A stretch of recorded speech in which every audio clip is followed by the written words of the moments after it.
Hello friends, welcome back to our channel. భారతదేశంలో ఎన్నో అద్భుతమైన దేవాలయాలు ఉన్నాయి. నీటిలో ఆకాశాన్ని తాకేంత ఎత్తులో కట్టిన టెంపుల్స్ భక్తులను కట్టిపడేస్తూ ఉంటాయి. భక్తి భావనను మనసులో నింపడమే కాకుండా కొన్ని వందల ఏళ్లు వెనక్కు తీసుకువెళ్తాయి. అలాంటి అద్భుతమైన దేవాలయాల్లో రామేశ్వరం రామనాథ స్వామి గుడి ఒకటి.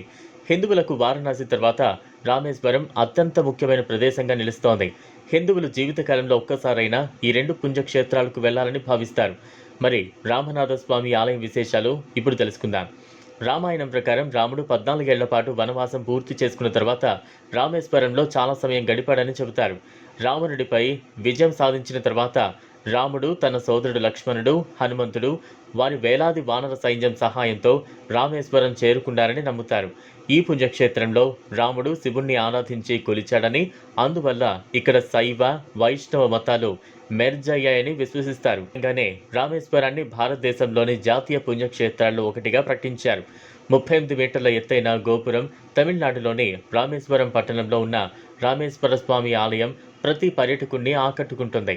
ఈ ఆలయం అద్భుతమైన నిర్మాణం, పొడవైన నడక మార్గాలు, అందంగా చెక్కిన స్తంభాలతో స్టన్నింగ్గా కనిపిస్తుంది. 38 మీటర్ల ఎత్తైన గోపురం ఈ ఆలయానికి ప్రత్యేక ఆకర్షణ. 1897లో స్వామి వివేకానంద ఈ ఆలయంలో పూజలు చేశారని చెబుతారు. ఇది శివుడు జ్యోతిర్లింగ రూపంలో కొలువై ఉన్న 12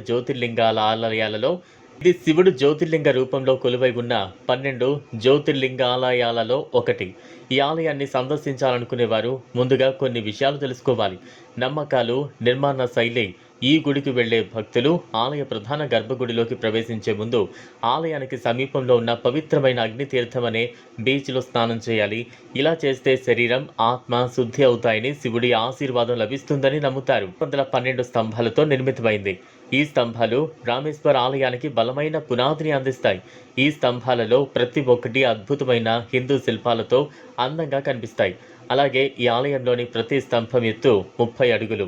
రామేశ్వర స్వామి ఆలయంలో జరిగే కళ్యాణోత్సవం చాలా ప్రత్యేకమైనది, పవిత్రమైనది. ఈ వేడుకల్లో ప్రపంచ నలుమూల నుంచి భక్తులు పాల్గొంటారు. రామాయణం ప్రకారం రాముడు 14 ఏళ్ల పాటు వనవాసం పూర్తి చేసుకున్న తర్వాత రామేశ్వరంలో చాలా సమయం గడిపారని నమ్ముతారు.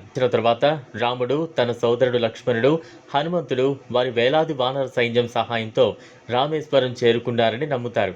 ఈ పుణ్యక్షేత్రంలో రాముడు శివుణ్ణి ఆరాధించి కొలిచాడని, అందువల్ల ఇక్కడ శైవ, వైష్ణవ మతాలు మెర్జ్ అయ్యాయని విశ్వసిస్తారు. ఈ కారణంగానే రామేశ్వరాన్ని భారతదేశంలోని జాతీయ పుణ్యక్షేత్రాలలో ఒకటిగా ప్రకటించారు. మీకు నచ్చినట్లయితే లైక్ చేయండి, షేర్ చేయండి, ఛానల్ను సబ్స్క్రైబ్ చేసుకోండి. Thanks for watching.